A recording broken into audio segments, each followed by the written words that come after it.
నమస్తే, నా పేరు గోవర్ధన్ ముఖ్యర్ల. గత 6 సంవత్సరాల నుంచి హైదరాబాద్ రియల్ ఎస్టేట్ మార్కెట్లో ఇన్వెస్ట్మెంట్ ఎక్కడ పెట్టాలి, ఎలా పెట్టాలి అనేది మనం ఈ మార్కెట్ ఫ్లక్చువేషన్స్ గమనిస్తూ ఒక మంచి ప్రైమ్ లొకేషన్స్లలో ఇన్వెస్ట్మెంట్ గైడ్లైన్స్ ఇవ్వడం జరుగుతుంది. ఈరోజు మనం ఈ వీడియో ద్వారా మీకు ఒక మంచి విషయాన్ని చెప్పడానికి ముందుకు వచ్చాను. మనం హెచ్ఎండిఏ ప్రాజెక్ట్స్ ఎప్పుడైతే మనం చూజ్ చేసుకుంటామో ఆ హెచ్ఎండిఏ ప్రాజెక్టులో మనం తీసుకోబోయే ప్రాజెక్టు ఏదైతే వెంచర్ ఉందో ఆ వెంచరు ఏ జోన్లో ఉన్నదనేది చాలా ఇంపార్టెంట్. చాలామంది హెచ్ఎండిఏలో ప్లాట్ కొంటున్నారు, హెచ్ఎండిఏ వెంచర్లో ప్లాట్ కొంటున్నారు, కానీ ఆ ప్లాట్ అనేది ఏ జోన్లో ఉన్నది అనేది చూసుకోవడం చాలా ఇంపార్టెంట్. ఆ జోనింగ్స్ వచ్చేసి రెసిడెన్షియల్ జోన్లో మళ్ళీ సబ్ జోన్స్ 4 ఉంటాయి. R1, R2, R3, R4 అని ఉంటాయి. దాని తర్వాత కొనకూడని జోన్ ఏదన్నా ఉన్నది అని అంటే కన్జర్వేషన్ జోన్ అండ్ పెరియర్బన్ జోన్. మేజర్గా పెరియర్బన్ జోన్ అంటే కన్జర్వేషన్ జోన్ ఏదైతే ఉంటుందో దానికి లేఅవుట్స్ పర్మిషన్ ఉండదు, కానీ పెరియర్బన్ జోన్కు లేఅవుట్ పర్మిషన్ ఇస్తారు, హెచ్ఎండిఏ ఆఫీసర్స్ పర్మిషన్ ఇస్తారు. కానీ దీని అర్థం ఏంటి, పెరియర్బన్ జోన్ యొక్క అర్థం ఏంటి అని అంటే మనం కొనుక్కున్న ల్యాండ్లో 1/4 మాత్రమే మనం కన్స్ట్రక్షన్ చేసుకోవాలి. లైక్ మనం 100 స్క్వేర్ యార్డ్స్ ఒక తీసుకుంటే ఎగ్జాంపుల్, 100 స్క్వేర్ యార్డ్స్లో 25 స్క్వేర్ యార్డ్స్ మాత్రమే మనం కన్స్ట్రక్షన్ చేసుకోవాలి. 75 స్క్వేర్ యార్డ్స్లో మాత్రం మనం ఓపెన్ స్పేస్ కింద వదిలేసేయాలి. లైక్ గ్రీన్ ఏరియాను పెట్టుకోవచ్చు, ఇది దేనికైనా చేయొచ్చు. మేజర్గా పెరియర్బన్ జోన్ అంటే ఏంది, 100 గజాలు కొంటే 25 గజాలు ఇల్లు కట్టుకోవాలి, 75 గజాలు వదిలేసేయాలి.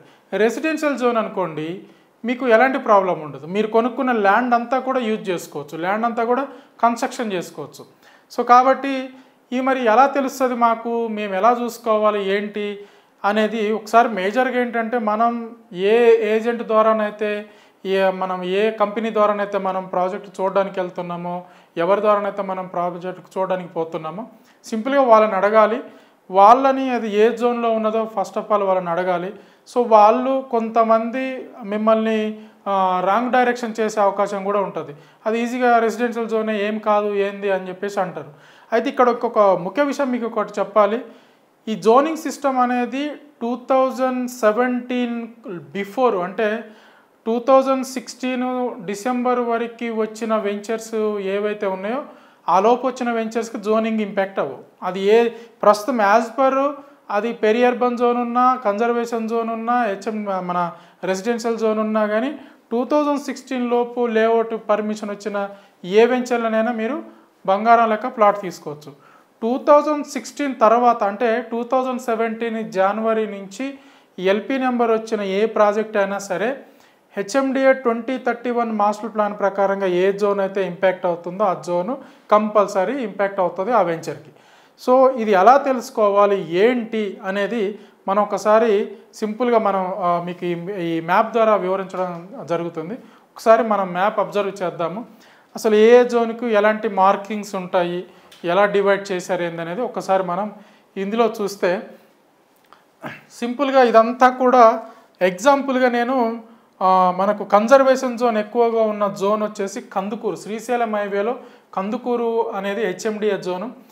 ఆ హెచ్ఎండిఏ జోన్కు సంబంధించి కందుకూరు దానికి సంబంధించింది తీసుకొచ్చాను. ఇది ఒక్కసారి కందుకూరుది మనం అబ్జర్వ్ చేసుకుంటే సింపుల్గా ఇప్పుడు మనకు లిటిల్ బిట్ గ్రీన్గా కనిపిస్తున్న మొత్తం కూడా కన్జర్వేషన్ జోనే. పెద్ద విషయం ఏంటనంటే ఈ కందుకూరు హెచ్ఎండిఏ జోన్లో పెరియర్బన్ జోన్స్ లేవు. పెరియర్బన్ జోన్ ఎక్కువ ఎటు సైడ్ ఉన్నది అని అంటే మనకు ఇటు బెంగళూరు హైవేలో కొత్తూరు అయితే ఏంటి, నందిగామ ఈ పరిసర ప్రాంతాలలో పెరియర్బన్ జోన్ బాగుంటుంది, షాబాద్ సైడ్ బాగుంటుంది, అండ్ అటు సైడ్ మళ్ళీ కరీంనగర్ హైవే సైడు బాగుంటుంది, అంటూ ముంబై హైవే సైడ్ కూడా కంది ఆ పరిసర ప్రాంతాలలో పెరియర్బన్ జోన్లు ఎక్కువ ఉంటాయి. మేజర్గా మనం ఇటు ఈ ఒక్క దాని గురించి అబ్జర్వ్ చేయాలనుకుంటే ఇదంతా కూడా కన్జర్వేషన్ జోన్. నేను గతంలో ఇటు సైడ్ వెంచర్స్ తక్కువ ఉండడానికి కారణం ఏంటంటే కూడా ఇదంతా కన్జర్వేషన్ జోన్లో ఎక్కువ ఉండడం వల్ల. రెసిడెన్షియల్ జోన్ అనేది చాలా తక్కువ. ఇప్పుడు సపోజు ఇది తీసుకున్నాం అనుకోండి, ఇది వచ్చేస్తే మీర్ఖాన్పేట విలేజ్, ఈ మీర్ఖాన్పేట అంతా కూడా రెసిడెన్షియల్ జోన్ కింద ఉంది. మనం కొంచెం మళ్ళీ ముందుకు వచ్చేస్తే ఇది కందుకూరు, ఇది కందుకూరు కూడా రెసిడెన్షియల్ జోన్ కిందనే ఉంది. అయితే ఈ ఏరియా మళ్ళీ మిగతాది అన్నోజిగూడ అయితే ఏంటి, ఎన్టీఆర్ తాండా, ఇటు వచ్చేస్తే మళ్ళా ములకలగూడ ఒకటి, ఇవన్నీ కూడా మనకు కన్జర్వేషన్ జోన్లో మాత్రమే ఉన్నాయి. అగ్రికల్చర్ జోన్ అంటాం అనమాట, దీన్ని అగ్రికల్చర్ జోన్లో ఉన్నాయి. ఇది చూడండి, ఇది రాచలూరు. సపోజ్ ఈ రాచలూరు చూస్తే రాచలూరు విలేజ్ ఉన్న ఏరియాలో చుట్టుపక్కల అరౌండ్ ఒక 1.5-2 కిలోమీటర్ డిస్టెన్స్ వరకు రెసిడెన్షియల్ ఉంది, మిగతాదంతా మళ్ళీ కన్జర్వేషన్లోనే ఉంది. సో మరి ఇక్కడ లేమూరు చూశారనుకోండి, ఇది లేమూరు. సో ఈ లేమూరు విషయానికి వచ్చేస్తే లేమూరు కూడా బాగానే ఉంది, లేమూరులో కొంచెం రెసిడెన్షియల్ జోన్ కొంచెం పర్వాలేదు బాగుంది, మిగతాదంతా కూడా కన్జర్వేషన్ జోన్. కన్జర్వేషన్ జోన్కు ఆనుకొని మళ్ళీ ఫారెస్ట్ జోన్ కూడా ఉంది, కొంగర కాలాన్ ఉంది, కొంగర కాలాన్ ఫారెస్ట్ జోన్ అనమాట, కొంచెం లేమూరుకు ఈ కందుకూరుకు టచ్ అయి ఉంటుంది అనమాట. సో అంటే మేజర్ పోర్షన్ ఆఫ్ ల్యాండ్ అంతా కూడా కన్జర్వేషన్ జోన్లోనే ఎక్కువ ఉంది ఈ కందుకూరు సైడు. సో మరి ఇవన్నీ మనం ఎలా గుర్తించాలి ఏంటి అని అంటే, మీరు ఎప్పుడైనా సరే ఒక ఏజెంట్ ద్వారా వెళ్ళినా, ఒక కంపెనీ ద్వారా వెళ్ళినా, మీరు ఎవరి ద్వారా వెళ్ళినా సరే, మీరు మేజర్గా హెచ్ఎండిఏ ప్రాజెక్ట్లో మీరు ప్లాట్ కొంటున్నారు అంటే హెచ్ఎండిఏ మ్యాప్ చూపించమని అడగండి, క్లియర్ కట్ మ్యాప్ చూపించండి అని అడగండి. ఇది ఏ జోన్లో ఉన్నదో అడగండి, residential Zona, peri urban Zona, conservation Zona. Residential zone అన్నారనుకోండి, ఆ రెసిడెన్షియల్ జోన్లో మళ్ళీ ఏ zone, R1, R2, R3, R4 అని అడగండి. సో రెసిడెన్షియల్ జోన్లో R4 అయినా సరే, R3, R2, R1 అయినా ఏ 1, 2, 3లలో ఏదైనా సరే ఓకే. కన్స్ట్రక్షన్ హైట్లో కొంచెం డిఫరెన్స్ ఉంటుంది అంతే తప్పితే పెద్ద డిఫరెన్స్ ఏముండదు, ల్యాండ్ యూజ్ అంతా కూడా కామన్. కానీ పెరి అర్బన్ జోన్లో అలా కాదు, పెరి అర్బన్ జోన్లో ల్యాండ్ యూజ్ అనేది మాత్రం చాలా తక్కువ. 100 గజాలు మనం కొనుక్కున్నామంటే 25 గజాలలో మాత్రమే మనం ఇల్లు కట్టాలి, 75 గజాలు మాత్రం ఖాళీగా వదిలిపెట్టాలి. మనం క్లియర్గా రెసిడెన్షియల్ జోన్ అని చెప్తాడు. మీకు ఎగ్జాంపుల్ ఏంటంటే రెసిడెన్షియల్ జోన్ అని చెప్పిండు, రెసిడెన్షియల్ జోన్ అని చెప్పినావు కదా, ఒక్కసారి మ్యాప్లో చూపించు అంటాడు. ఒక్కసారి మనం సపోజ్ ఇది ఉందా అనుకుందాం, ఫర్ ఎగ్జాంపుల్ ఇది ఉందా అనుకుందాము.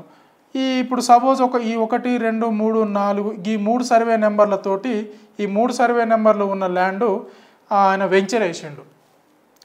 ఏదైతే మీకు లేఅవుట్ కాపీ, బ్రౌచర్ కాపీ కానివ్వండి, లేఅవుట్ కాపీ కానీ చూపిస్తాడో దాంట్లో మీకు సర్వే నెంబర్లు కామన్గా ఉంటాయి.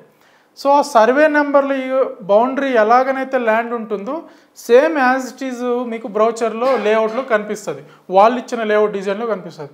అదే డిజైన్ యాజ్ ఇట్ ఈజ్ మీకు ఇందులో ఉంటుంది. సపోజ్ ఇప్పుడు ఇది సర్వే నెంబర్లు వెంచర్ వేసిండు అనుకుందాం. ఇది ఎలాగనైతే మనకు క్లియర్గా ఎలాగనైతే ఇలా మ్యాప్ కనిపిస్తుందో సేమ్ అలాగనే మీకు ఇచ్చిన లేఅవుట్లో కూడా కనిపించాలా. అలా కనిపించకపోతే అది ఫేక్, 100% ఫేక్. ఓకే, ఇది చూయించిండు, మరి ఇది రెసిడెన్షియల్ జోన్ అని మనం ఎలా తెలుసుకోవాలి అని అంటే తనని ఈ మ్యాప్ అడగాలి. ఇప్పుడు సపోజ్ ఇది శ్రీశైలం హైవే, కందుకూరు కింద మీరు సపోజు లేమూరులో తీసుకుంటున్నారు, కందుకూరు మ్యాప్ చూపిస్తాడు. లేదు మీరు బెంగళూరు హైవే అనుకున్నారు, బెంగళూరు హైవే కొత్తూరు తీసుకుంటే కొత్తూరులో తిమ్మాపూర్ అయితే ఏంటి, అటు పోతే చేగూరు, అటు వస్తే కొత్తూరు, నందిగామ, ఇవన్నీ కూడా ఆ కొత్తూరు జోన్ కింద ఉంటాయి. సో మీకు దాంట్లో ఈజీగా కనిపిస్తాయి.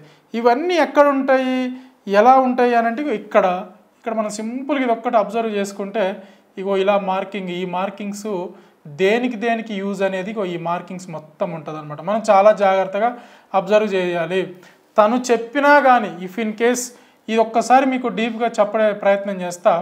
ఇది వచ్చేసి residential zone 1, R2, R3, R4.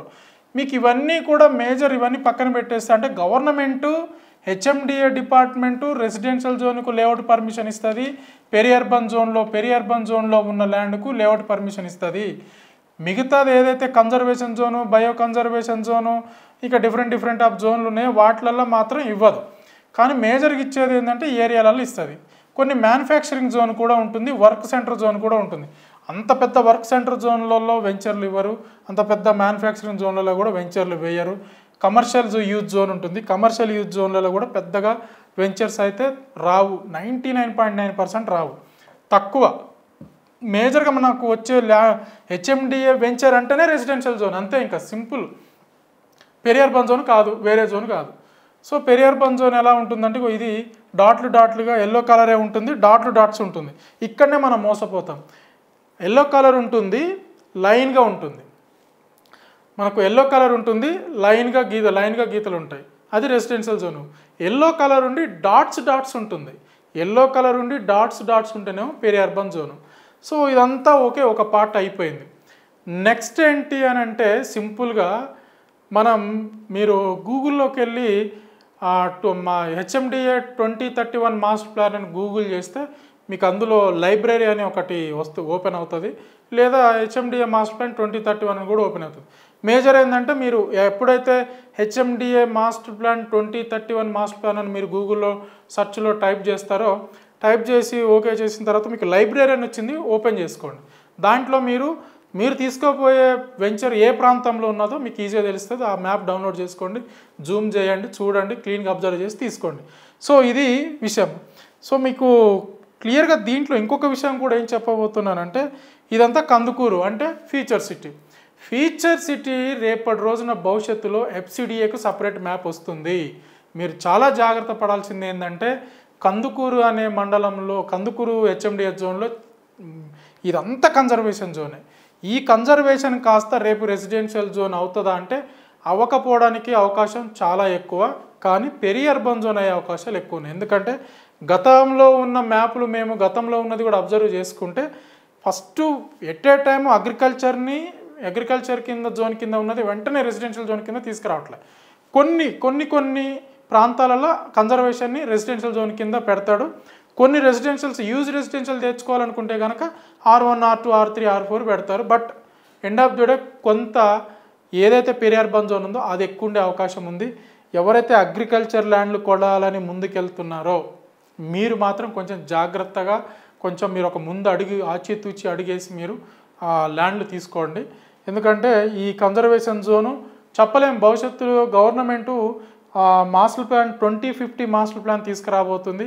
అది మోస్ట్లీ అక్టోబర్ అన్నారు, చూడబోతే అక్టోబర్లో వచ్చేటట్లేదు. మళ్ళీ 2026 మార్చ్ ఏప్రిల్లో వచ్చే అవకాశం అయితే కనిపిస్తుంది. ఎనీహౌ మీకు ఒక 1 ఇయర్లో మాస్టర్ ప్లాన్లు వచ్చే అవకాశం ఉంది. ఎఫ్సిడిఏకు వేరే మాస్టర్ ప్లాన్ వస్తుంది, మన హెచ్ఎంఆర్కి వేరే మాస్టర్ ప్లాన్ వస్తుంది. ఈ కొంచెం తొందరపడకోకుండా జాగ్రత్తగా చూసి తీసుకోండి. సో ఇది దీనికి సంబంధించింది. అయితే ఇప్పుడు ఇదే మాస్టర్ ప్లాన్లో మీకు ఇంకొక విషయం చెప్పాలి.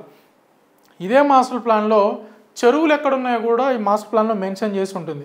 ఒక్కసారి మనం డీప్గా ఒకసారి రెసిడెన్షియల్ జోనే ఉంది, రెసిడెన్షియల్ జోన్లో చెరువు ఎలా ఉంది, ఎక్కడుంది, ఏందనేది మనకి ఎలా తెలుస్తుంది అంటే ఒకసారి ఇది ఒక్కటి డీప్గా అబ్జర్వ్ చేసి, ఇది మీర్ఖాన్పేటకు సంబంధించిన రెసిడెన్షియల్ జోను. ఈ రెసిడెన్షియల్ జోన్కి ఇది ఉంది చూసారా, ఇది వచ్చేసి చెరువు. ఇది చెరువు. ఎఫ్టిఎల్ పరిధి ఉంటుంది దీనికి, ఎఫ్టిఎల్ ఉంటుంది, ఎఫ్టిఎల్ అనమాట. బఫర్ జోన్ ఉంటుంది. బఫర్ జోన్ ఏంటి, మీకు 100 ఫీట్ వరకు బఫర్ జోన్ ఉంటుంది. 100 ఫీట్ బఫర్ జోన్ ఉన్నట్టు అంటే 30 మీటర్స్ బఫర్ జోన్ ఉంటుంది. మీరు ఇది చెరువు పక్కనే చెరువు ఉందా లేదా, అక్కడ చెరువు ఉన్నదా లేదా అనేది కూడా క్యాజువల్గా మనకు మాస్టర్ ప్లాన్లు వాళ్ళు చూపించే వాటి దగ్గర చెరువు లేదు, ఏం లేదని అంటారు. వాళ్ళు చూపించే దగ్గర చెరువు లేదు, ఏది లేదు, అంతా క్లియర్గా ఉందంటారు. అన్నిటికీ ప్రతి ఒక్క దానికి బేసిక్ ఇన్ఫర్మేషన్ ఒక కంపల్సరీ మనం చూసుకోవాల్సింది ఏంటంటే ఇగో ఇది మాస్టర్ ప్లాన్. ఈ మాస్టర్ ప్లాన్ని మీరు క్లీన్గా అబ్జర్వ్ చేశారంటే ఆటోమేటిక్గా మీ ఇన్వెస్ట్మెంట్ అనేది ఎలాంటి ఇబ్బంది లేని ఇన్వెస్ట్మెంట్ కిందకి వెళ్ళిపోతుంది. సో ఇది మాస్టర్ ప్లాన్స్కి సంబంధించింది. ఇంకా మీకేమన్నా డౌట్స్ ఉండి నన్ను అప్రోచ్ అవ్వాలనుకుంటే సో నా నెంబర్కి కాంటాక్ట్ అవ్వండి. నా నెంబర్ వచ్చేసి 9390487807. నా పేరు గోవర్ధన్ ముఖ్యర్ల. సో మీరు ఈ వీడియోస్ ఫాలో అవుతుండండి, ఛానల్ని ఫాలో అవుతుండండి. మీకు మంచి వీడియోస్ మీ ముందుకు తీసుకొస్తాను. Thank you so much.